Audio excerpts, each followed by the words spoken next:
This morning I visited the Governor-General and Her Excellency has accepted my advice that an election be held on Saturday, 3rd of May 2025.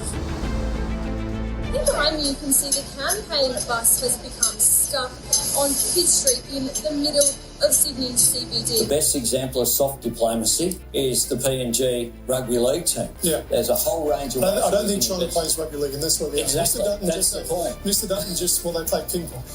Here is a dozen eggs. Mr. Dutton, do you know how much they cost? About $4.20. No. $7 if you can find them. Election Countdown 2025.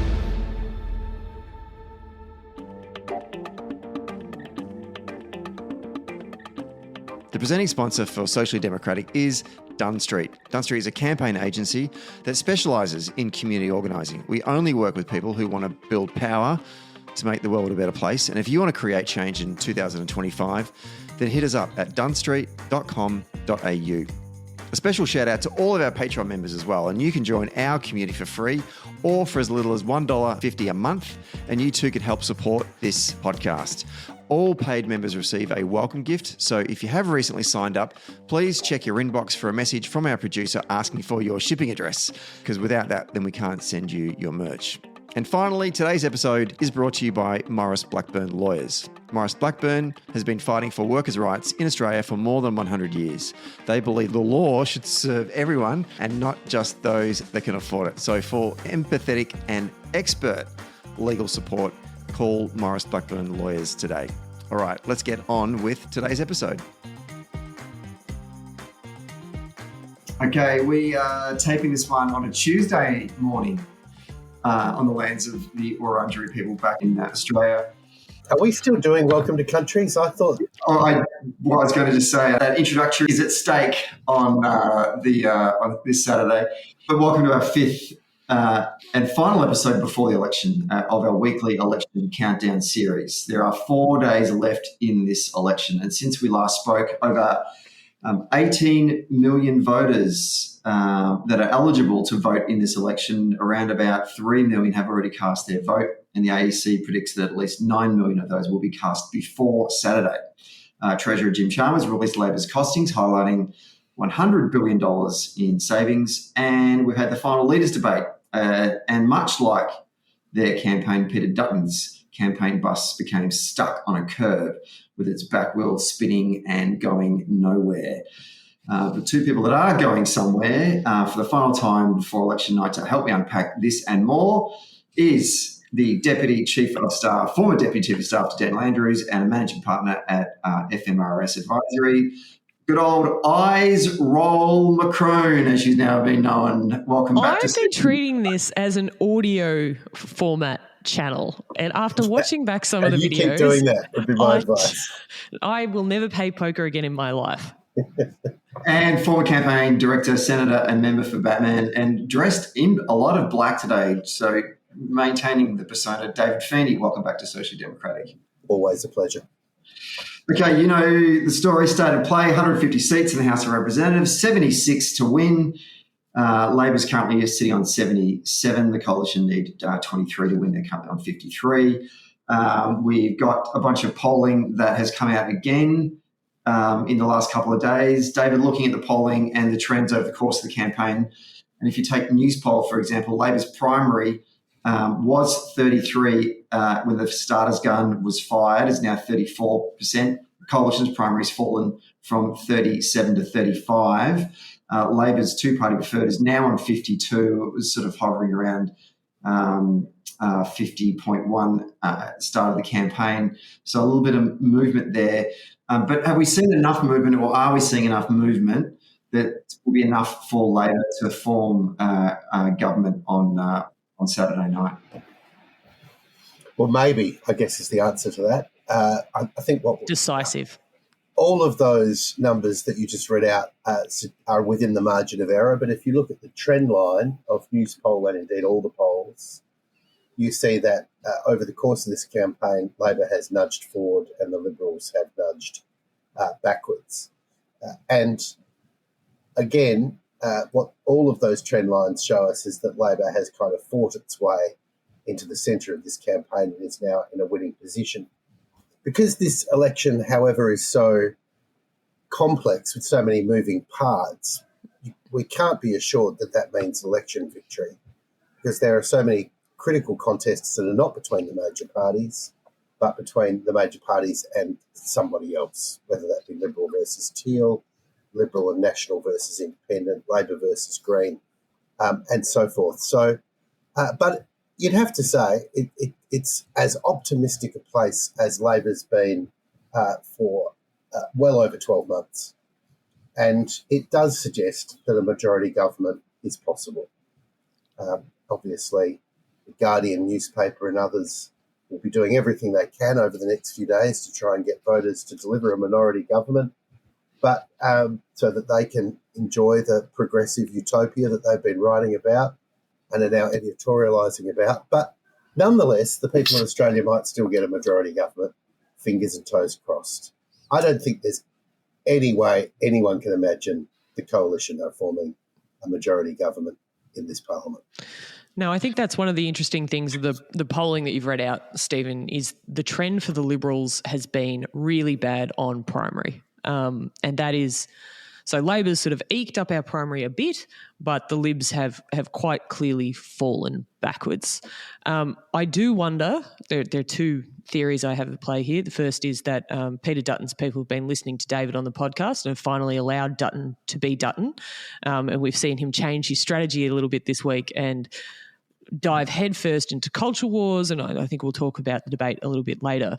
But I wonder whether this is just, so that's the first option, they've been listening to David. The second is they realise their primary is falling and they need to bring it up. And so they are not pitching as much now to the group that Labor is. They are now pitching to a group of people to just raise the primary. I wonder whether that is about the election, whether it's about Dutton's leadership after the campaign, because I agree with David's assessment. We are looking more and more like there is no way we can, the Liberals will be able to form certainly not a majority government. And I am wondering how much of that language shift we're seeing is a result of him shoring up something that is not this election. The language shift is interesting because this is, fighting a two-front war is something we in Labor well understand. We've been doing it for a long time, and we know how difficult and traumatic it is and how difficult it is to manage different messages to different communities. So not for a moment am I underestimating the challenge. And this is the first election I can recall where the Liberals have really had that challenge writ large in the same way that we've been enduring for 15 years. And they've demonstrably failed, haven't they? Because Dutton, again and again, whether it's his fumbling over whether climate change is real or his most recent foray into the welcome to country, on all of these key issues he has had a tin ear for that critical Teal struggle to his flank. So I wonder, Jessie, whether they're changing strategy or they're just landing where they've landed because they have completely failed to run a messaging campaign that speaks to that Teal flank that they should have been so worried about. And for me, the exemplar of this problem is actually their nuclear policy. I can imagine how they could have wrapped their nuclear policy in a zero emissions, green climate future package so that it encompassed, manufacturing in Australia, jobs in Australia, green. They could have put nuclear at the centre of a more attractive augmented product, and instead they left it out there like a radioactive orphan, and it hasn't really played any great role in their message or campaign. Well, certainly not in a positive sense. No, indeed. No, and between a conspiracy and a cock-up, I suspect we're definitely looking at the second there, as we often are in politics. Like even in this last week, you see the front page of the Sunday papers is, here's the softer side, here's Dutton, here's the Dutton you don't know. And then by the debate, we're back to, you may not like what I say, but I say what I mean, and I think the ABC's hate media. So it's been a very flip-floppy strategy, and let yes, Voldemort be Voldemort. Yeah. Perhaps they have just landed where they've landed.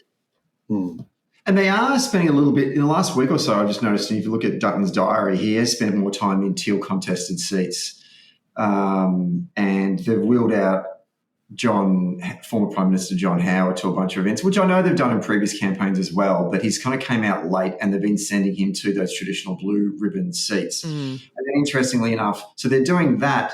But at the same time, it was a curious question from Mark Riley in the debate on Sunday night about him not going to the seats that are battleground seats where he would propose to put some of these nuclear facilities. And he wouldn't answer that question. So it was like, I'm backing in my policy, but I'm not backing it in all the way to then front up into those communities and actually talk about it. And I just thought that was, he's got one foot in the door and one foot out the door. And it's just half baked. And it's sort of how the whole campaign sort of operated since day one. Well, and if you watched Four Corners last night, you'll see that there are constituencies in the Latrobe Valley, for instance, blue-collar workers who are absolutely welcoming of the idea of having a nuclear reactor give their community a jobs future. So he and his team wouldn't have had to work hard to make a visit to one of these places a success. But, of course, once again, they didn't do the work. Let's talk about the debate that happened on Sunday night. It's the final of, I think we had 4 debates, which is historic in these campaigns. And 2 things I want to sort of discuss. The first is actually the actual debate itself, and then maybe we talk about the format in the second part. But, David, to you first, I just want to get your reflections sort of from what you took from the debate. Where were the strongest and weakest moments for the 2 leaders in this contest? Well, I think it's worth noting how many debates there have been over this campaign. Both sides signed up for everything going. The first debate, you'll recall, was those sort of nonsense, why do we bother people's forums on Cry TV. And that had 400,000 people watch it, which might have been the Sky staff and friends, but presumably a couple of others. We then got to the ABC, which got 1.7 million. And we don't know what Sunday's results were, but I guess my point is that while none of these debates were as large as Julia Gillard versus Abbott in 2013, for instance, which got 3.5 million, they are cumulatively big. So they still do play a role. And what did I think of the debate itself? Well, I thought Dutton came into the contest, I think, revved up. Some of the commentators had given him the win from the debate the previous week. So I imagine he was feeling confident that he now got the measure of the Prime Minister and the measure of these debates, and he was going in there to fired up for a win. And he would have understood that he was behind and this was his last week to land a critical blow that had a strategic impact.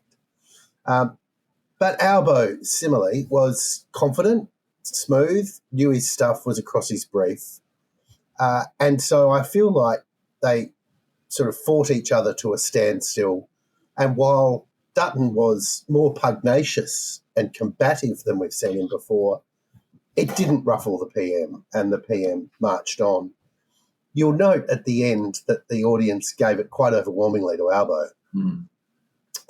My recollection of the number was like 50% to Albo, 30% to Dutton, 20% don't know. So it was quite a decisive victory.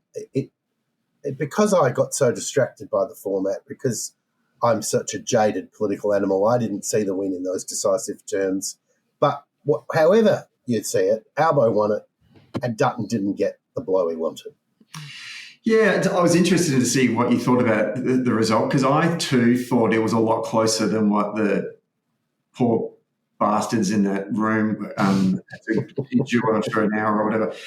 Because I thought that Dutton was, I thought he had a lot of strong moments. I actually thought, not that I agree with him, but I thought he was the Indigenous rights section, or the Welcome to Country section.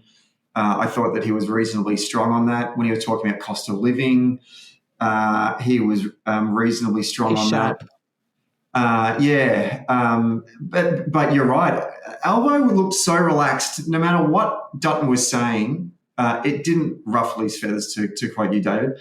I actually thought the best part of the debate was, certainly from Albanese's standpoint, was when there was a moment where both leaders started asking questions of each other, and Riley let them go. And Dutton had a really hard line on Albanese, and I think it was a personal attack. And then Albanese responded by saying something, I won't let him attack the wages of working people, and I won't let him take away free TAFE. It was a great little run. And then Dutton rallied with, you can't stand here and tell the Australians that they're better off than they were. Like, it was actually good moments by both leaders. And then that stupid shot clock ended, and it kind of killed the conversation. In some ways, you kind of wanted it to keep going because we were starting to actually get good oratory from the two leaders. So I thought Dutton, if I was undecided, there were moments there where I thought Dutton was speaking to me more clearly than he had ever done over the course of these previous debates. And so therefore I thought it was a lot closer than what we'd seen previously. I thought another interesting moment, which was served up to us via the tiny minds that construct these programs, was the gotcha with the photo of Albo's house. What's your one word on this? Dutton said retirement, which is kind of cute and predictable. Albo said marriage, and then went on to talk about the fact that his fiancée has been written out of the story of how they bought this house together. I thought that was a nice moment. That gotcha didn't get you. And then there was the other banal gotcha, what do eggs cost? And Captain out of suburbs didn't know. Yeah. Albo did, but Albo also had another line which proves he did the shopping, and the fact that I laughed at it shows that I do the shopping, which is you can't find eggs. Somebody's taken them all, which, for those of us who live in supermarkets, I only go to Coles for the music, I should say. I've reached that age in my life where I go there for the music. But, where are the eggs? Someone got there before me and bought them all. So I thought that those two gotcha moments actually were not gotchas but insightful. I think one of the things we've learned about the Prime Minister in this campaign is he is absolutely a confidence player, and he has been building confidence over the course of this campaign. And I'll be honest, we were all a little bit nervous about how he would perform in this campaign. The last campaign, there's a lot of commentary about whether he did a good job, whether the best week was the week that Jason Clare was at the reins and Albanese had COVID. I think that he's performed better each week. I think we'll talk a little bit about hubris at some point in this podcast, but his performance on the podcast, on the debate, is he did not seem rattled. I totally agree with that. And I think that he has built confidence out of the previous interactions and generally how the campaign is going. I thought weakest moments for the two leaders, my reflections, Dutton on China. Riley put the question to him, who's our greatest adversary or something along those lines. Dutton straight away just answered China and the reasons why. And I turned to Jessie and I said, cut that clip up right now and do some digital ads and pump them into Bennelong, Chisholm, Menzies, basically any seat in the eastern suburbs of Melbourne, and run that on Little Red Book and WeChat and wherever else you can, because that was stupid, particularly if they're trying to hold it. Why would you say that? Why would you say that? And you can see sort of Albanese kind of going, I'm just going to let this one go through to the keeper because I'm kind of like balancing this act right now. No, but actually Albo was more responsible than that, because when he was pressed on who's our adversary, he said, well, I'm the Prime Minister of a country. Yeah. And I don't just get to go on television and sort of declare pretend wars on people, which you remember Prime Minister Morrison did. And it got to the point where, Captain Australia, Scott Morrison, was, preparing us for war in 2040 as soon as his stuff turned up. So I thought Albo actually handled that well too, because that sort of language for a domestic political moment, he said, well, I'm the Prime Minister, I don't get to do that. The only other thing I would add to then in that China question was, and you're right, David, I thought the Prime Minister dealt with that well. And then somehow rugby came into it. And Mark Riley said they don't play rugby in China, they play ping pong. Play ping pong. It was a little culturally insensitive. Yeah, then he he tried to say, and then we have ping pong diplomacy, which is a thing. Like you could tell he thought it didn't sound good, so he just. Oh no, he knew he stuffed up royally. Did you think it was a mortal insult to the Chinese rugby team, or? Both. I thought it just kind of was. It was obviously a stupid, ignorant thing to say, but it kind of missed the point, didn't it? Which is that it did. By us building a rugby team in Papua New Guinea, we're developing soft power and stronger. That's how we undermine the Belt and Road, one rugby field at a time. And then somehow we ended up talking about ping pong. Yeah, bizarre. Yeah, strange. Chinese can never be friends with Papua New Guinea because they don't play rugby. Yeah. And the other one was obviously Trump came up and the when, to be fair, I thought Albanese was flogging a dead horse on this one. But it wasn't like it's not a criticism, but it was like, I don't think Donald Trump has a mobile phone. When we have sort of high-level negotiations in diplomacy, it's 50 people in a room and blah, blah, blah, blah. Like, I think if there's one thing we've learned over the last 5-10 years of Donald Trump's leadership is that man clearly has his own mobile phone. I think people within his own administration would like it if he didn't have his own mobile phone on a couple of occasions. Look what happened when some bastard gave him an atlas for Christmas. And he discovered Panama and Greenland. Anyway, let's talk about the format itself. David, I'm dying for your reflections. I hated it so much. To the point that, I became obsessed with it and I almost stopped listening to the people that were debating one another and just became obsessed with the music, the sound. I mean, this was a game show for, the desperate and the dateless. It was just crushing. And this thing where the music would get louder and louder as you reach the end of your answer was just mind-numbing. And it meant that as each speaker steadily reached a crescendo in their remarks, they became fainter and fainter and fainter. Where next with these bloody idiots? Is it going to be like Survivor Leader where they're on an island and... I'm going to counter this because I think that what it showed is that even the networks are bored with how many debates we had to deal with this time. It was too many. Both campaigns clearly didn't want to be the one that said no. So Channel 7 even went, God, no one wants to watch another one of these. Let's do something different. And as David said, let's put on a game show. I think that it demonstrates... Do something different. Let them debate one another. All you need is two podiums and an umpire who stays quiet. I think one of the biggest challenges over this many debate season we had is that the ABC didn't get the credit it deserved for putting on what I thought was the best debate. It was the best debate, but what a low bar, Jessie. I mean, it was David Spears and his two sidekicks having a debate, wasn't it? I mean, even the way they build it, the photo of Spears was so big, the two leaders' photos could barely spot into the advertisement. I would say Riley last night had his own period of self-aggrandizement and focus on himself as a player in the debate. I don't think that is singular to the ABC. He was, if that was an AFL game, he's one of those umpires that is blowing the whistle constantly just so his wife and kids can see him on TV at home all the time. Like, this was talk about and then at the end of it, they did this post-debate analysis and they brought Mark Riley back on to critique his own performance. If there was ever, this is just a window into the mindset of the Canberra press gallery. They are so up themselves in this world that they literally, we always make the joke that, politics is Hollywood for ugly people, but it's self-deprecating. The journalists actually think they're A-listers. They think they're more important than the whole bloody damn thing. And just watching him go back to the desk and go, look, you've got to let him speak, right? And I thought I did a great job about that. And, it's like, no, you didn't. You interrupted the whole time. And in fact, every time Albanese started to give a proper answer, he kept on going, okay. Is it to say, shut up, I don't want to hear your answer anymore? It was terrible.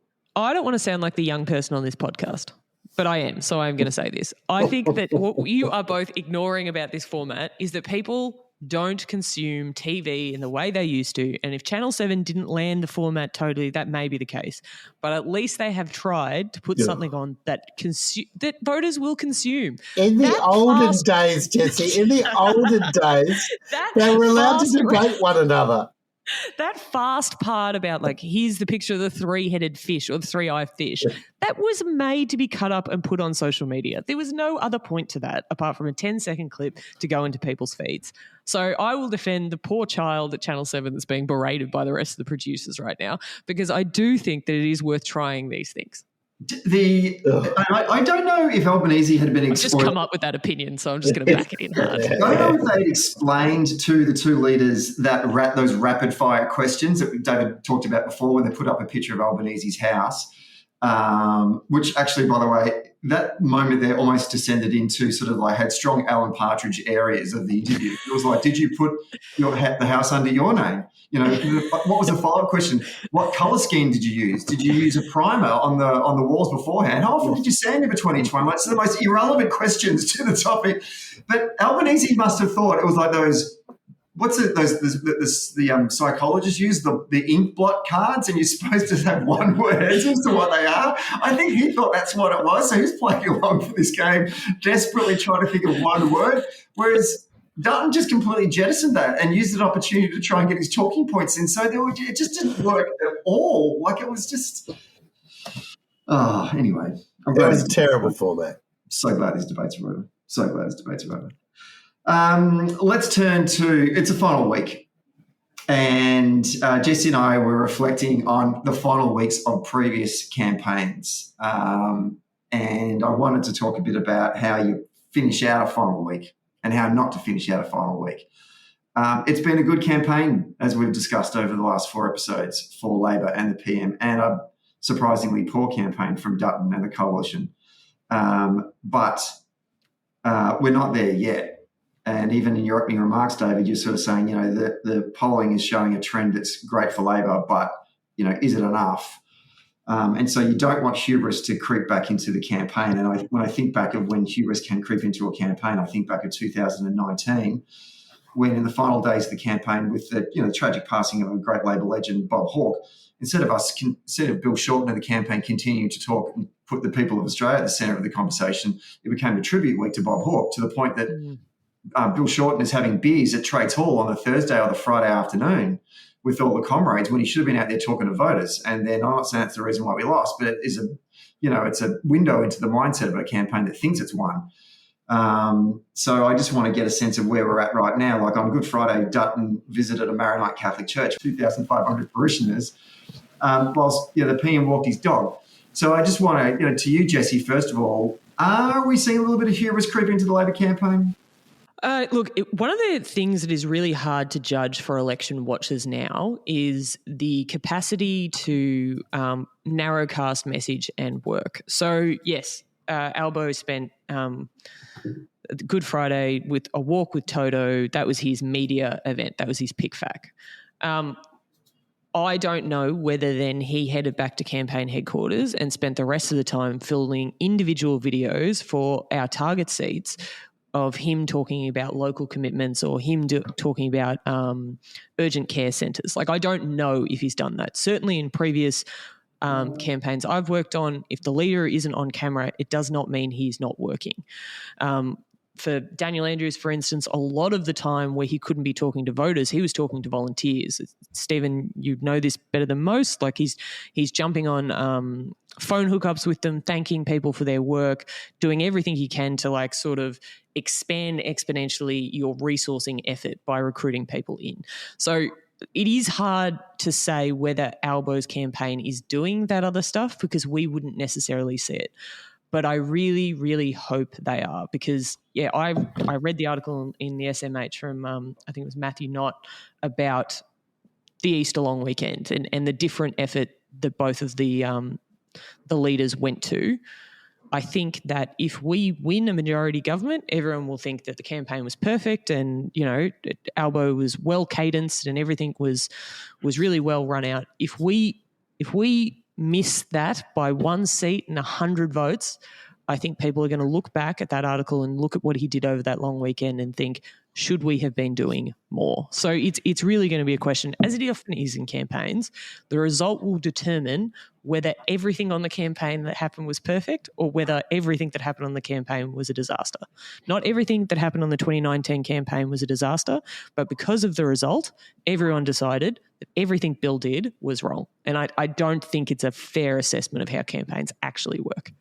I mean, I'll go to David in a moment. I want to get your reflection, but I mean, I do come from the school of you do not stop campaigning until they lock the door on that ballot, that voting booth at 6 p.m. I remember having an argument as a campaign manager with the candidate that wanted to go home at 5 o'clock on Saturday afternoon to freshen up before the party, and I was like, "You're not going anywhere. Like, you are going to continue to campaign until 6 o'clock because there is, nothing worse than losing by 2 votes and thinking, what could I have done differently?"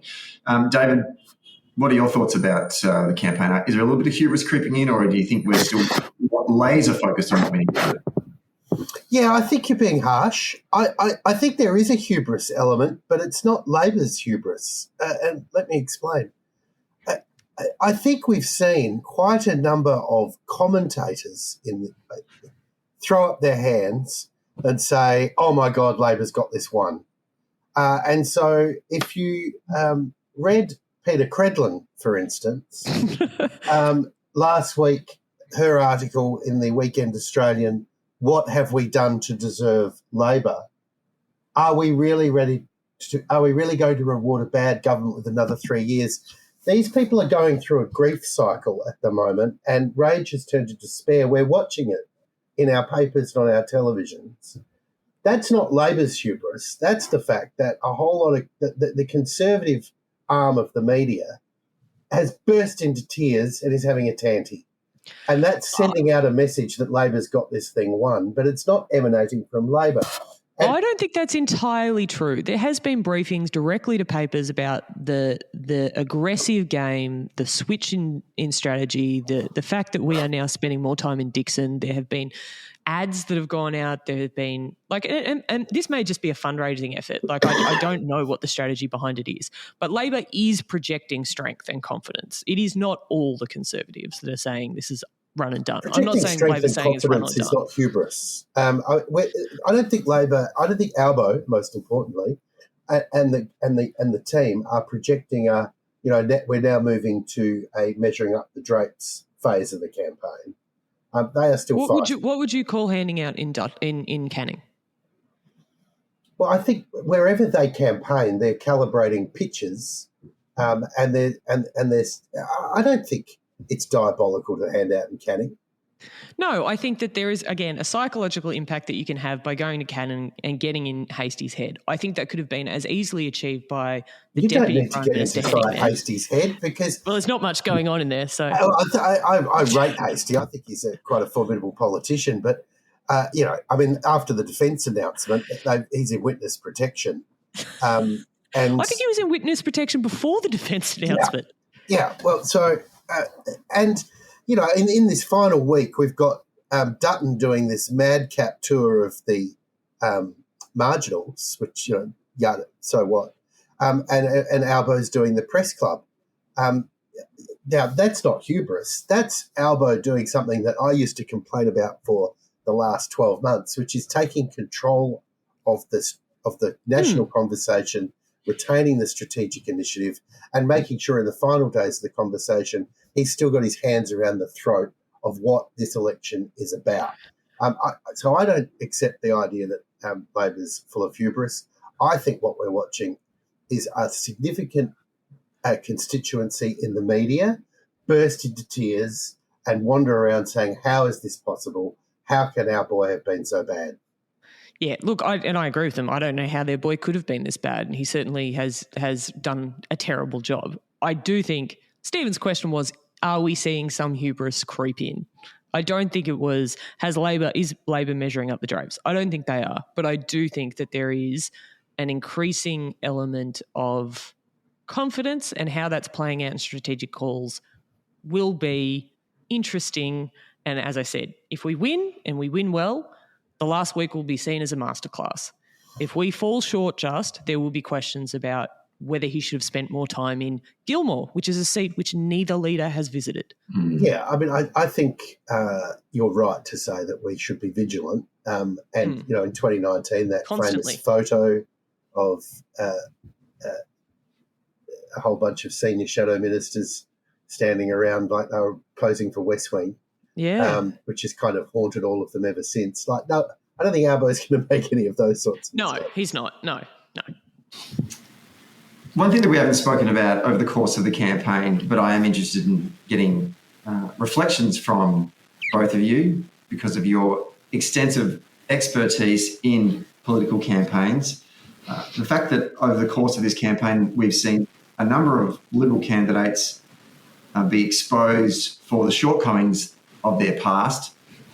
And that is the good work of what I call the dirt unit. And I think the Labor Party dirt unit has been on an absolute heater in this campaign, and I want to acknowledge them. But I also want to ask you, Jessie, how important are dirt units in the role of a political campaign and holding people to account? Thank you, Stephen. And I do note that we don't have a guest this week. So I took it upon myself to go and interview someone that has worked extensively in these type of units. We couldn't get them on the show because you couldn't afford the voice changing sound box. Blurring their face like a dentist ad for the night. It's very challenging. So I'd just like to pass on some of their insights as well as some of my own. I acknowledge there's a bit of squeamishness in the party about this particular topic. There is a question about whether these people are going through bins of candidates and delving into all sorts of terrible parts of their past, or whether they're just genuinely going through the financial records and business dealings of people who are running to run the country. I have always landed on the latter of these things. If you're standing for election and you're putting your name on the ballot paper, you need to be ready for scrutiny. And can I say that the Labor scrutiny unit this election campaign has been phenomenal. I do want to take people to a little bit of the nuts and bolts of it, though. The importance of early work here. This is not stuff that has just turned up in the last 6 weeks of the campaign. What happens when someone gets pre-selected is suddenly their social media disappears, or a very banal social media account will go up with a very glamorized picture of them. This is often the Labor Party how you know someone's running for pre-selection, because all their profile pictures will change. I know that when Stephen left head office to start Dunn Street and put up the social media picture, some people definitely thought he was about to take a run. But anyway, people clear out I was able to media. keep my adversaries constantly guessing because there was no such thing as a glamorous photo of me. Good lighting will do wonders, David. Darkness, yeah. So these people actually have to track opposition candidates for potential pre-selection. Like, we're talking 18 months, 2 years before the election if you're going to do it properly.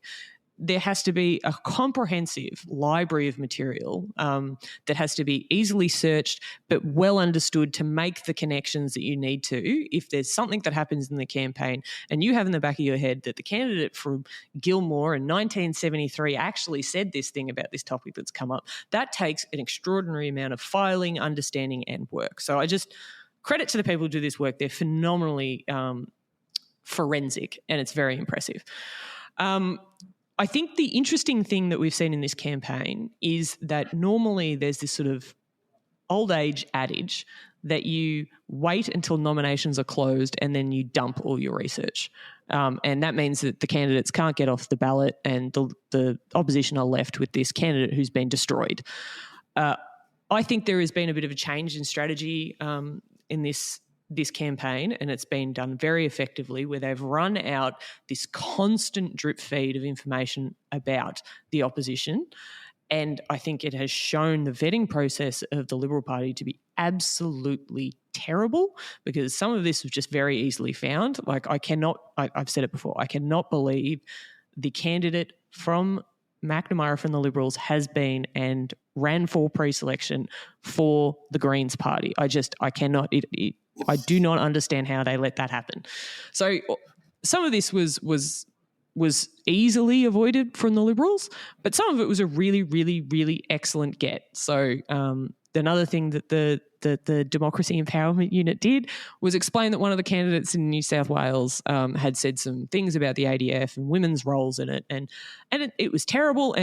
And Dutton, strongman disendorsed him. Then this unit, brilliantly done, pointed out that David's favourite candidate in Canning, Hastie, had also said all of these things. This guy's a potential opposition candidate at the end of this campaign. So it sort of, they set up the Liberal Party for this trap and they fell into it. And bravo to them. It was phenomenal. David, you've been on both sides of this story, both as a campaign director and as a candidate and member of Parliament. What's your interpretation of what Jessie's just gone through? Yeah, a couple of reflections. The first is that, of course, what these democracy empowerment units do at the end of the day is give their work to the media. And what the media then do is launch the story while pretending that it's their own intrepid research. That does happen. And their own remarkable nose for a story. So the very existence of these democracy empowerment units is hidden to some extent or masked by some extent, that some journalist will step forward and insist that the work was theirs and the credit is theirs.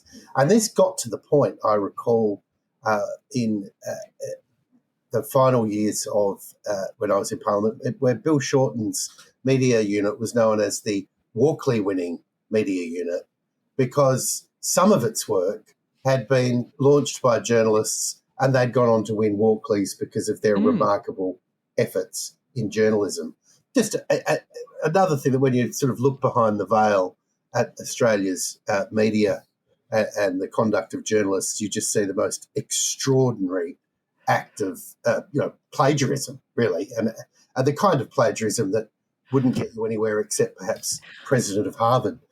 The second thought I would have, a second reflection I would have on Jessie's remarks is there's the tale of Bruce and the Liberal candidate for Bruce, who, as it turns out, has quite a lively set of business interests, websites and so forth, and has been taken down magnificently. But there was this little story about how this journalist, after sort of running a long and detailed surveillance operation, finally found this candidate, walking the streets at midnight and got to him with a camera.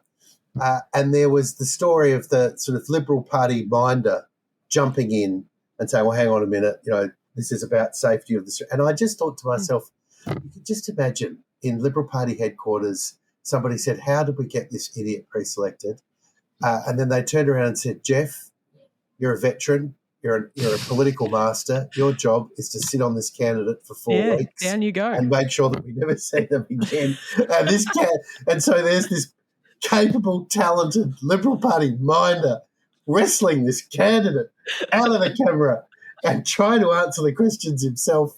And I just thought, well, we've all been there. We've all had those moments in our careers. And watching that Liberal go through the torment, I thought it was worth reflecting on. So I would like to particularly call out that because I have a different view about how the Age in particular, who I have previously criticised, I have to credit them for their innovation in this campaign. The fact that they have been prepared to go to pre-poll. They've gone to talk to Hamer in Kooyong, and they've done this in Bruce. And I appreciate that these files, because I should also say shout out to the Teals who've done a phenomenal job on this front as well. I've been very impressed. They've had these files handed over to them. I can tell you it is not easy to get a journalist to go down to pre-poll and spring questions or leave on their them. office. Oh, I could 2022 there were neo-Nazis down on pre-poll standing with candidates trying to get a journalist down there. You couldn't do it with a hot poker. They would not go. So I agree with everything David has said, apart from the part where I say bravo the Age. I think it's phenomenal that you went down there. I do think that is an innovation in this campaign, and journalists will spend more time on pre-poll if you won't answer their questions. I do think popping up there while people are trying to talk to voters, if people have been prepared to answer your questions, is unreasonable. But turning up with people who are avoiding you, credit to you. And, I guess one of the many questions the Liberal Party needs to ask itself is how does somebody like the candidate for Bruce ever win a pre-selection when a Google search should have just wiped them off the map? But anyway. Well, maybe that's a good segue into our categories for this week. Our final set of categories for this weekend. We've got a heap of nominations, and maybe we can start, since we're talking about the media, we can do Tory with the typewriter. So I've got a couple here that have come in from our listeners. One that nothing's too specific, but Daniel Garcia says anything written by Simon Benson. So obviously Daniel is on the same page as both David and Lucy in that one. Mick Cowan has written Ben Harvey, the West Australian chief political reporter, comment of free TAFE graduates being useless for 2 or 3 years and then going to work in a resource sector earning more than a barrister. It was his remark there. I think he's having a crack at, I think that Ben Harvey's having a crack at people getting free TAFE. And then going off to work in the resource centre and earning a good wage. Latika Burke, which I'm surprised Latika hasn't come up earlier in the election coverage that we've done. But anyway, Latika Burke and her line of questioning of the PM for being too negative and only scaring people. Jason P. has listed that. Did anyone pick up on that during the week? I didn't actually see. I thought she was still in London writing about how wonderful the Conservative Party is in the UK. Anyway. No, I've seen her turn up in press conferences here. Oh, is she here at the moment? Yeah, she's working for the Nightly now. Ah, right. And the other Tory for the typewriter before I throw to you two, front page of the Courier Mail this week was a lovely, beautiful, soft picture of Peter Dutton with the headline, I have a softer side, and then a subheading of, I've made mistakes, but we can still win it. Wouldn't it be great to live in a world where if you think you're underwater in the campaign, you can go to one of the chief editors of a major daily and say, hey, can you just give us a front page puff piece in the final week of the campaign on the Monday? Sure, no worries. What do you want? Oh, I don't mind. You write it, but I'm sure it'll be lovely. Just another world that we live in. Yes, but the mistake is letting them write it because, again, this confused message about Dutton, this is my softer side. Like, dude, are you the hard man who's going to make the hard decisions for Australia, or are you a big cuddly bear? Make a decision. Any other nominations for Tory of the typewriter this week? Yes, I have one, and I don't think David's going to like it. I have a theory that the Tories have actually put away their typewriters. I think that there are, your people going through all of the 7 stages of grief about this campaign. That's definitely true. But when it comes to the front pages of the newspapers and how hard News Corp has been prepared to go for the opposition, you really have seen it drop off. It is the Tuesday before the election. Not one of the major tabloids today had Dutton or Albanese on the front. They are not going all in for him right now. I think the Australian obviously still had that Dutton's amazing on the front, but that is unusual. And I think that it isn't they're not repudiating him, but they're certainly not going over the top. No, I was at a little soiree last night in the Melbourne CBD with a group of business people who, amongst whom were some very significant Liberal Party business figures, people who I used to do research on once, Jessie, in a previous life. It's quite interesting now talking to these people. These are the people who pay you find pay that for you the know Liberal things Party. about them that you just like? I did this once when I was talking to Malcolm Turnbull. I asked him how his second apartment was going. Yes, but it's a bit disconcerting. They know things about me too. But last night they were all in despair, and they concluded that this is the worst Liberal Party campaign they have ever seen. Sure. Now, perhaps that's the hyperbolic of the moment, but I think this goes to your point, Jessie, which is that the Liberal cheer squad in all layers of society has already burst into tears and is having a tanty in the sandpit. And this is why Peter Credlin has already shifted to her post-election journalistic phase. So she's already writing about how bad the next Labor government's going to be and how it doesn't deserve to be there. She's moved past Saturday already. So it's efficient. It is. It saves time, doesn't it? So I think the kind of this idea, Stephen, as you said, that you fight to the very end. Like the Tories have not done that, have they? They have. There are large battalions of coalition supporters out there who have already put down their rifles and are walking home, and I think that's remarkable. they've got a morale problem if they can't even get News Limited to give a shit anymore. It's so nice for it to happen on the other side, though. We're always the ones with the morale problem. We never have. We've still got people in the jungle fighting over the 75 result. What are you talking about? Are we ready to move on to probably unanswerable questions? David, did you have a tour of the typewriter? Or is it... No, but there's one article that I wanted to share with you because, as you know, the defence announcement last week was a particular highlight for me. $21 billion additional for defence coming out of the Liberal opposition. A press conference that I will never forget, where they announced $21 billion but couldn't tell us what it was going to buy. $21 billion, they weren't sure where it came from. They were going to make all these sums add up at the end to trust us. How you spend $21 billion and not nominate a widget as a purchase point, I don't know. But obviously I wasn't the only defence weirdo who was freaked out by this remarkably hopeless press conference. My mate Greg Sheridan was too. And so Greg Sheridan wrote right now, I mean, Greg has done everything he can to talk up the coalition and its defence credentials. He's been there in the trenches. He has been there. He has fixed bayonets and charged at Labor again and again and again, and he feels let down, Jessie. Feels let down. So here is his article: "Too little, too late. Peter Dutton has no defence for this." And then what follows is a remarkable article where Dutton was too scared to mention China until forced. Beijing has defeated both Labor and the coalition. A remarkable article, worth a read. For those of you who haven't watched this, like David isn't actually reading from a computer here. He's picked up a framed article that he has of Greg Sheridan's that he's reading from. Not quite, but yes, incredible. And I thought he finished with one interesting point. There's still no explanation for the national media absence until Tuesday of Hasty. Simon Birmingham was the senior, competent, powerful voice in foreign affairs who held the government to account, was on top of his brief, seldom made a mistake, had been a senior minister and had authority. Diabolically for the coalition, he retired. His replacement, David Coleman, is virtually unknown.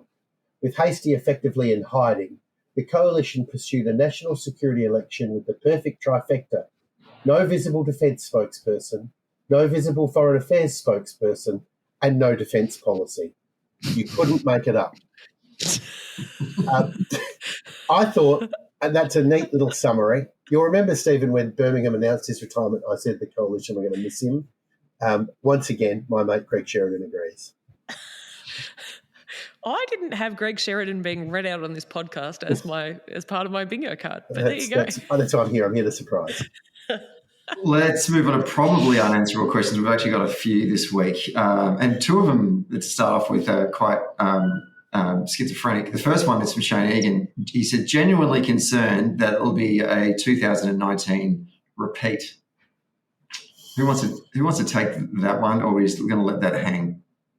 All I'm going to say, Shane, is if that happens, we all knew it beforehand. We've all been warning privately that that's what was happening, and I'm sure there's going to be a lot of briefing after about conversations that were had with National Secretariat about it. So don't believe everything you read. If that's what happens, campaign. Someone will need to rush over and find Peter Credlin and put her back in front of the camera because life starts anew for her. The only way it could be true, really, I mean, if you figure the worst, it could only be true if the polling trajectories were all wrong, but they'd only have to be wrong by 3 or 4%. So if the Liberal, I mean, it looks like now the Liberal Party is set to fall between two stools, doesn't it?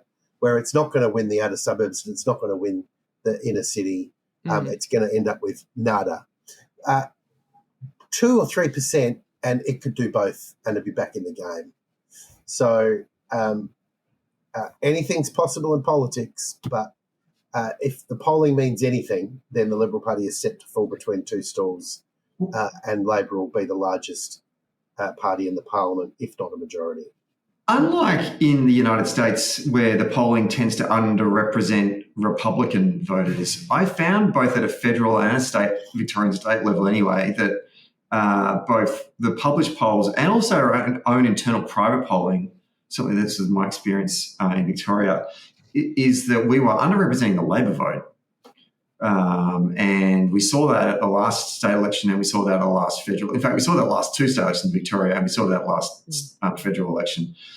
So if anything, if those trends continue in terms of the surveying, and also what we'd always been hearing from the Liberal Party was that they were more bullish about some of these particular seats, and they turned out to be wrong and well off as well.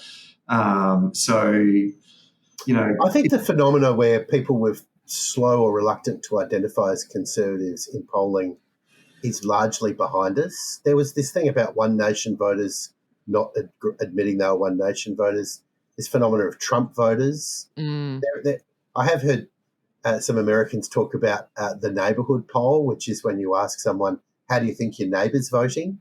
And then they'll tell you the truth rather than ask them how they're voting.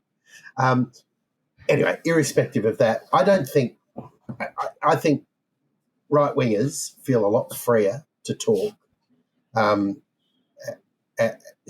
If political correctness ever silenced them, it doesn't now. And so I think that has abated as a factor in research. And I often wondered why that would have been the case, why that we were underrepresented, particularly in the eastern suburbs. 2018, we did not see, and I'll say this now, in our internal polling, we did not see us picking up so many seats at the 2018 Victorian state election. And I think a large reason is that there is a lot of English as a second language voters out there that were overwhelmingly voting Labor, but we just weren't picking them up in the surveys because they weren't answering the polls because English is their second language. Now, that can go both ways, right? That's also an issue in the western suburbs where we have a lot of migrant communities as well. And if they're pissed off at Labor right now, they won't be coming up in the surveys either. So I'm not suggesting just because they're migrants are going to vote for us, but in that instance in 2018 and 2022, they were overwhelmingly voting Labor, but they weren't coming up in the surveys. Jessie? Yeah, can I say though, like 2018, there is no better feeling as a campaigner than to be calling people on election night that you have never spoken to before and saying, hi, we're from the Premier's office. You've now been elected.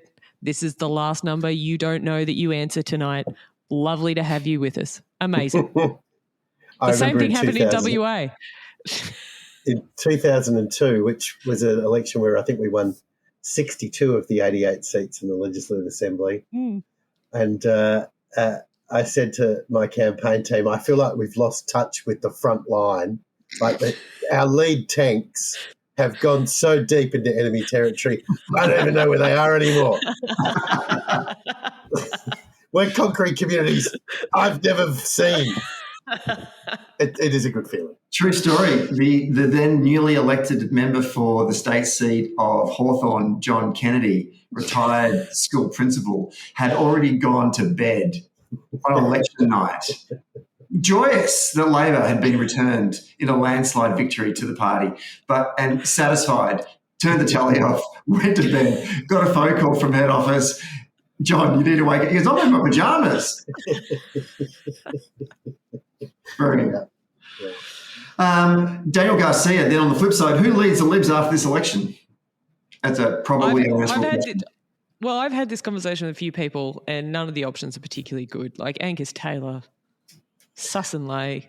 My Tory friends say Angus Taylor and I berate them and say, you can't be serious, he's so stupid. I mean, objectively, he's stupid. Yeah, but there is actually he just doesn't have the wit for the job. There's an argument. They always rejoin with, he's got good hair. He's got good hair.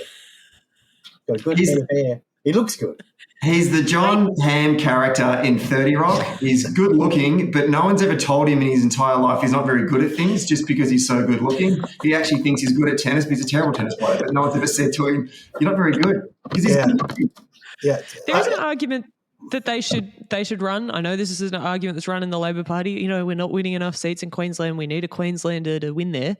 That puts Hasty in the front seat. If you want to win WA back, you've got to get someone from WA. Yeah, well, they could do worse. But, I feel like my You love have affair... declared his announcement as the worst announcement of a campaign. Yeah, but I'm not blaming him for that, or at least not entirely. Although, it'll take a bit of living down, no doubt about it. The next probably unanswerable question comes from an anonymous source. I do like our anonymous sources. They're always a little bit cheeky. What is Andrew Charlton doing participating in a puff piece that is positioning him and placing him at odds with the Treasurer, Jim Chalmers? It was in the Australian today. I have not had a chance to read that article. David, did you get a chance to read that article? I read the Australian every morning, as you know, Stephen. It's the paper of record in this house. So I did read the article, and I read it with some interest because I wasn't crystal clear on the fact that the two of them loathed each other, although the fact that one of them was Chief of Staff to Wayne Swan and the other one of them was part of Kevin Rudd's master race of super intelligent toddlers does mean that it's logical the two of them hated each other. And obviously one of them is treasurer and the other one thinks he'd be a great treasurer, and someone wrote that story. I'm imagining that if you're the treasurer, you think that's pretty annoying. And if you were from Kevin Rudd's master race of super intelligent toddlers, you'd be thinking that story was a diabolical attack because he's got a lot more to lose. He has the affection of our federal leader, but I'm not sure what other affection he might have in his life. So ultimately a damaging story for him. And the last probably unanswerable question, actually I might have one myself, but I've got to throw to both of you in a moment too. This is from Jason P, who always sends us in his reflections. Is automatic ALP Life membership a serious option for those that are in charge of Peter Dutton's campaign? Great question, Jason. Love it. Jessie, do you have any, unless you want to comment on that, but do you have any? No, I do want to comment on that because I will say, Hursty is a good campaign director. And if we win on Saturday, Paul Erickson will have bested him twice.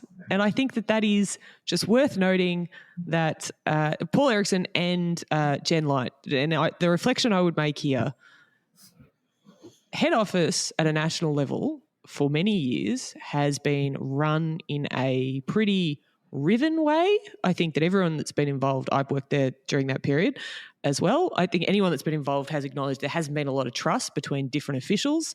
There are varied reasons for that. I'm not ascribing blame to any particular secretary or assistant secretary, but there has never really at head office been this idea that everyone's on the same team and we're all just doing everything we can to win. There has been a fair bit of positioning, and I would say between Jen Light and Paul Erickson, we have just seen a thirst to see the government returned, and I think that should be commended. And that kind of trust that comes from people in different states and different factions is admirable, and I credit to them.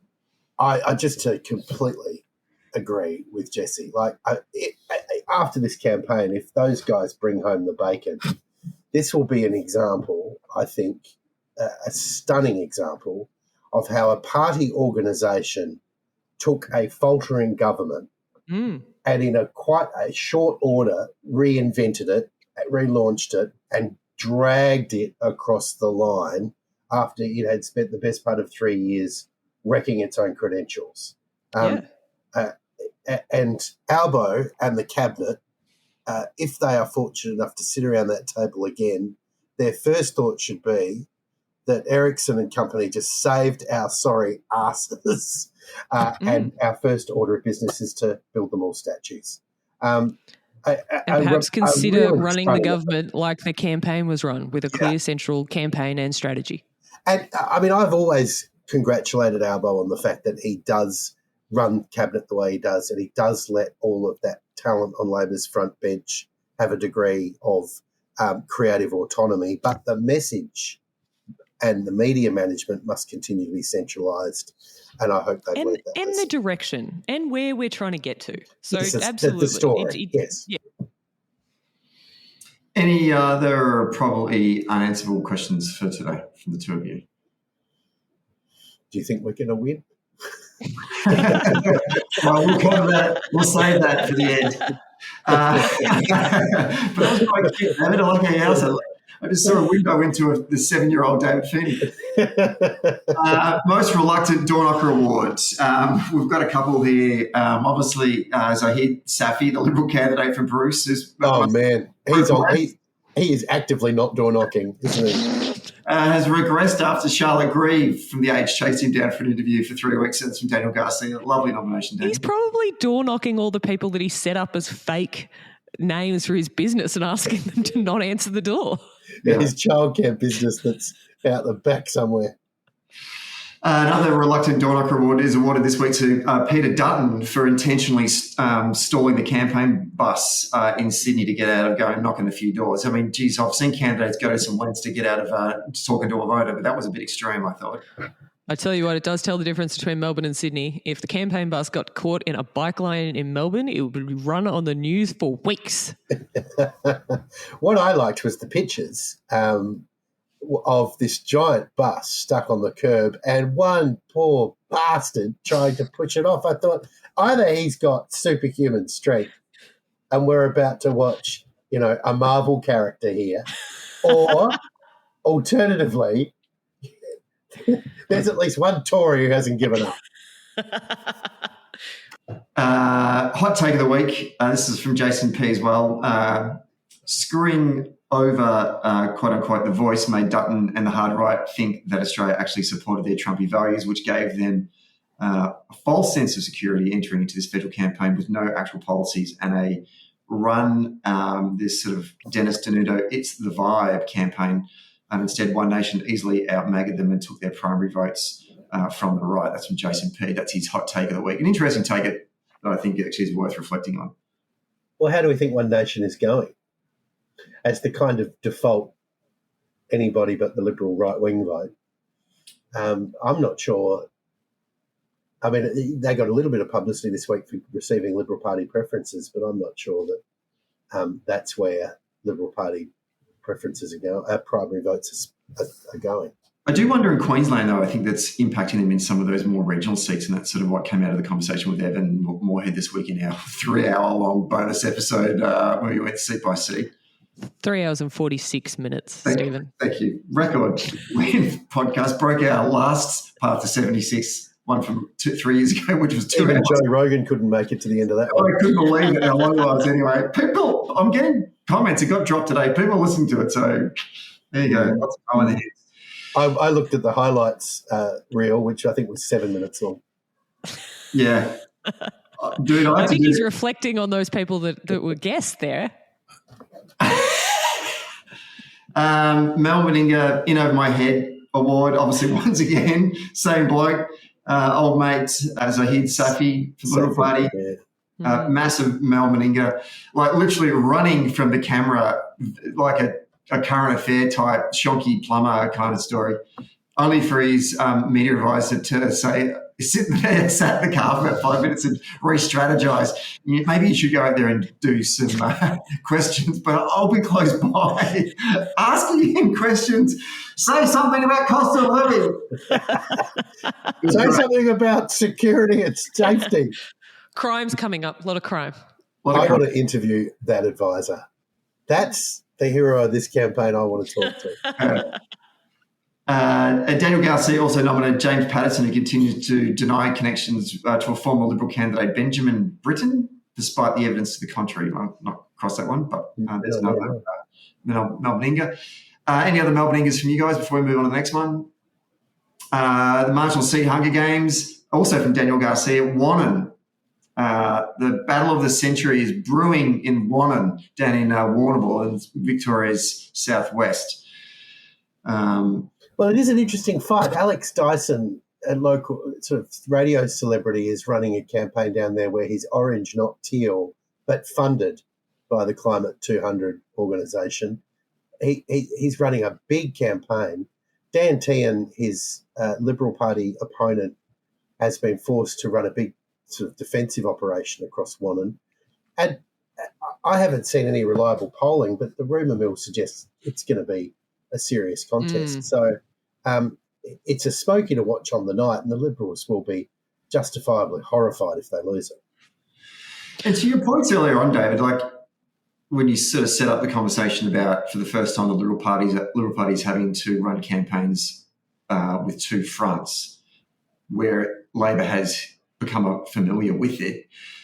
I do wonder, I haven't done the math on this, but I feel like the Liberal Party in this particular campaign are fighting on numerous fronts in more electorates, like more than we normally did. Normally, like we were, our Labor versus Green front was confined to a number of seats, mostly in metropolitan Melbourne, and maybe a little bit in Sydney and Brisbane. But the Liberal Party seems the Green Labor front didn't really exist in Brisbane until the Greens turned up and ran off with 3 seats. Yeah. That was because there were no Teals there, is my Doesn't it just seem like the Liberals there was no Labor preparedness there either. The Teal, it doesn't seem like the Liberal Party got spot fires, or not spot fires, genuine fronts in obviously, the classic Labor Liberal seats, plus the Teal seats, and then like Indi and Wannon and, a whole bunch of... Yeah. Which would be a nightmare for campaign CHQ. Well, I mean, someone like Littleproud has been forced to work tirelessly and spend a gazillion on a seat where they didn't bother counting the National Party vote. They just used to weigh it. So that must be very frustrating, and that's why we've hardly seen Littleproud in this campaign. And the National Liberal connection or coalition has afforded them the capacity to do those two fronts easily because they have this sort of off-brand Liberals in the bush. They haven't had to conceive of those things that David spoke about earlier in the podcast. And Bullwinkle's another example of a three-way contest where the Nats and the Libs are going hell at it in a seat that's peri-urban. So it's weird for this Liberal candidate having to go out and knock on the doors of farms, but it's weird for the National candidate to be actually in urban parts of outer suburban Perth. Must be... There's a few Nats in Victoria who live in... Sorry, go on, yes. David. No, you go. Please, after you. Well, there's a bunch of Nats in Victoria who live in the CBD. That is very familiar ground for them. Well, in fact, I heard one of the ones you're talking about do an interview on Sunday on Insiders without revealing the identity of Bridget McKenzie. And she said, and she had this wonderful line in her remarks where she said, well, for those of us who live in the regions, and then continued on her way. And I thought to myself, hang on a minute, you live in Port Melbourne. Last time I checked. But, they get away with it until a Democratic reinforcement team, or whatever it is you call them, gives David Spears the answer. He's not going to remember to correct her on that point. But I was going to say the National Party in WA is a particular beast, of course. And so they'll be running against the Liberal Party not only because they might hope to pick up the seat, but also because they just hate the Liberals. They really do. And they don't want to go into coalition with them anymore, and they don't like them. They're a different bunch. I have one on a marginal seat, Hunger Games. Please, Jessie. I am interested in the reporting this morning about the Brethren being out campaigning for the Liberal Party. I'm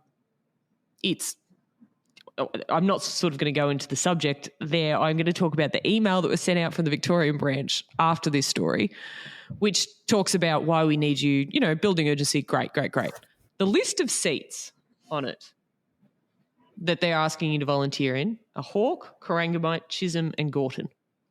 And I am interested in that as a marginal seats Hunger Game. That either means that we have a bunch of people in the seat in our other target seats and we don't need any more volunteer capacity there, or I'm going to revise my views that I said on the podcast of past 276. As in, we're sending people to Gorton and we're sending people to Hawke. Yes, but as you and I have argued. Yeah, I know. I mean, those seats, have margins of 7 and 8 and 9%, and those, there is reason to fear that Liberals are getting swings in them. And I want to be wrong. I want you to be wrong. I want you to be wrong. I always want you to be wrong. One day it will happen, Jessie. But not today. So I think running defensive operations to mitigate those incoming swings has to be the right call. We could talk about, it's like the elephant in the room. Do we want to, there are moments in political campaigns when factionalism sticks their nose into campaign direction, and I think this is an example of it. And that's, that's not good enough for the way that our pay should be run. And that's all I'll say on that. I will say this, though, in a more jocular way, because the email that came out from the head office today was about the Lutheran Brethren. Brethren Lutheran. My dad was a painter, a tradesman. And I know that in the 1980s, he got a job in Warragul to paint the Lutheran Brethren's church and their sort of house next to it. The very first thing my dad would do when he rock up on the job is get power so he could plug in the radio and plug in the kettle so he could have a cup of tea at morning smoko. And obviously the radio goes on and on, goes on through you while the local radio station. And then the Lutheran Brethren leader guy comes up to Dad and says, Mr. Donnelly, we don't have radio on in our community. And my dad says to him in a very broad Glaswegian accent, well, the radio's going to be playing, or we're not painting your house. And the guy said, well, we don't want the radio on. We just can't. That's not going to happen. And so Dad said, fine, and turned around to the guys and said, fellas, pack up, we're going, and left. You want to get rid of the Lutheran Brethren from those polling booths? Play the radio. Just put the radio on. And they'll all leave. They'll all go. I did wonder where that story was going. I didn't see it coming. There's so many twists and turns. AC/DC, just put Back in Black and the radio. Just put Megadeth Radio FM 666 and they'll be gone. And problem solved, and then we don't have to resource Gordon anymore. Okay, and lastly, let's go to the Teal Temptation Trophy Award. This was also submitted from an anonymous person, but it's up in Brisbane in the seat of Griffith. Max Chandler, whatever his hyphenated name. His call for it says he's a strong independent voice. Evidently, he's running as a Teal as well in Griffith. Well, I think we have comment on this, but the Teals are cutting the Greens' lunch a little bit, aren't they? They've sort of occupied their media window. Adam Bant was on ABC last night wearing a white T-shirt, not a green T-shirt, saying, let's get dental into Medicare. Thought, gee whiz, you've got the wrong colour on your T-shirts. That sort of holier-than-thou virtue signalling all things to all people pedestal is now got the Teals sitting on top of it, and the Greens are looking a little bit homeless. The Greens need generational change. If they are going to continue being the young, progressive kind of like, we'll stand up, like they just look really old in all of their stuff. Well, I've seen their rallies. There's a lot of young people involved in Hamas and Hezbollah who would like to get involved in their organisation. So renewal's just around the corner, Jesse. Okay, we're at the end of the pod. Good job, team. We're going to do not only who won the week, but also kind of your final reflections. If you want to make any predictions, you're more than welcome to. I will note that I just spent 3.5 hours doing that with a whole group of other people, but you're more than welcome to do it as well. Let's go in order of age. Jessie, you get to go first. Look, I don't know whether part of this is that this is a campaign that has run that I have had no role in. So I should note that this for a very long time, this is the first campaign that I've watched only as a interested party. So all of this could be just like a normal thing that happens in campaigns. It has felt like people are not paying attention. I know that we've all said that in campaign headquarters, but it doesn't feel like there's been any sort of big bang kind of interesting moment of the campaign that has had significant cut through. I think that Trump has played a significant role in impacting the start of the campaign and sort of hung around as a spectre. But I think that the idea that Trump is the reason for the Liberals doing really, really poorly, I think is too simplistic explanation of their campaign. I think Labor have been far more disciplined, strategic, on message than we could have hoped for. And I do agree with everything David said earlier about hopefully they can take some of those lessons back into government if we are lucky enough to get there. So the final week, I must admit, I do see Labor taking their foot off the pedal a little bit when it comes to leader activity. Again, I can't speak to whether that's because there's a bunch of direct narrowcasting that's going on, but in a broadcast sense, he's sort of doing a lot of sit-downs and exclusive with journalists. I don't necessarily think that is where the votes are to be won, but that is the strategy they've employed. So I think I'm not going to say anything that we haven't said before on the podcast. I think that the Liberals, all in all, have had a terrible campaign. how this plays out in individual seats and how good individual Liberals have been in defending their backyard will be very interesting. And I must admit, I am cautiously optimistic of a majority Labor government. Labor has demonstrated that really once the campaign headquarters came into control of the operations, it achieved a very high degree of integration between Parliament, policy and campaign, and the principals who brought that together should all be congratulated. And thereafter, as Jessie said, the Labor campaign was disciplined and on message with command of detail, and a Prime Minister who was ever more confident and ever more comfortable as the campaign rolled on.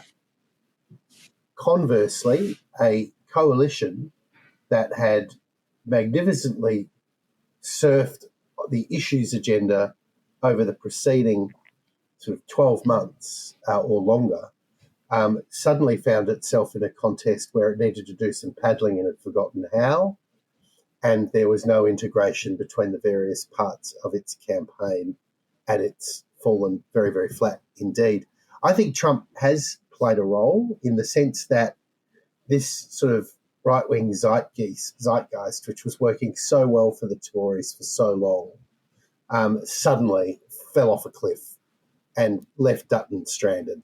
But Labor has had a lot of bad luck over its 3 years in office, with foreign wars and other international developments butting it off course and butting it off message. So it was due one piece of luck, and that was obviously Trump going bananas. So perhaps we need to identify who it was who gave Donald Trump that atlas for Christmas, because that person might have been the butterfly that created the tornado here in Australia that got rid of Dunn. My final reflection is somewhat similar to some of the remarks that you both made earlier on, and that is if, touch wood, we win this election, and after doing that 3.5 hour path to 76, based on the conversations I've had with the folks that were on the show, Aston in Victoria looks like it's probably gone. Gilmore in New South Wales, we're worried about. And the fact that the leader hasn't gone there suggests that we're worried about it. Neither of them had. No, it's weird. And Wills in Melbourne's inner north really does genuinely worry me as well. So on a worst-case scenario, we lose those 3 seats, then I'm looking at seats like Bonner and Leichhardt in Queensland that folks in the Queensland branch are feeling good about. That puts us on 76. So that's how close this thing is going to be. But having said that, if we do win, then to echo these statements from both of you earlier, then we have to put this mostly down to the efforts of the campaign wing of the Labor Party, and that's Paul Erickson, that's Jen Light, that's the state branches, that's the campaign managers, the field organisers, and the volunteers, and less to do with 3 years of piss farting around by a timid, directionless, classic club-fed, impressed with itself strategically inept Labor government that's scared of its own friggin' shadow. And that is got to be the story in the days after the election, and that they need to your point, David, statues need to be built. Because if we do win, it's the first time that we've returned a Labor Prime Minister since 1990. And that's an indictment on federal Labor. And that's something that I think that we need to start to look at.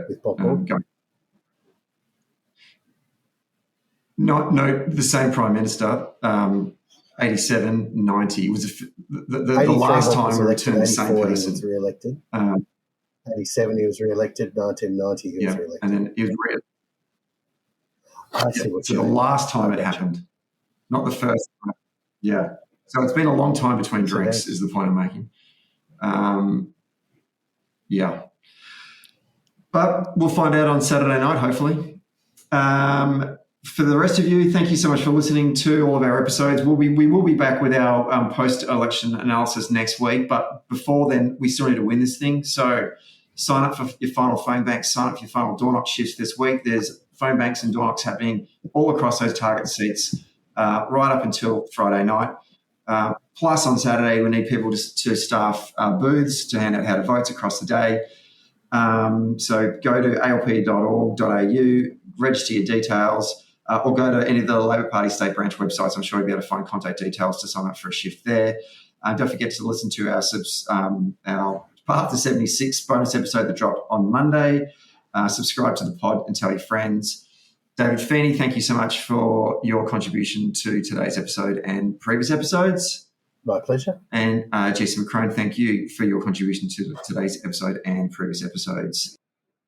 I look forward to next week where we undo all of the advice we've given for 5 weeks because we've got the result and we rethink all of our opinions. Absolutely. And then say we always had them. Yeah. That's right. We're going to behave like journalists. Yeah. Until then, good luck, Albo, Labor, vote Labor, and go and campaign for the party. And we'll talk to you next week. Hoorah. Thanks for listening to this episode of Socially Democratic. Like the podcast? Hit the follow or subscribe button and be sure to leave a review on Apple Podcast or Podchaser and get all the latest updates on Socially Democratic by following us on YouTube, Facebook, Instagram, Twitter, Blue Sky, and LinkedIn. See you next Friday.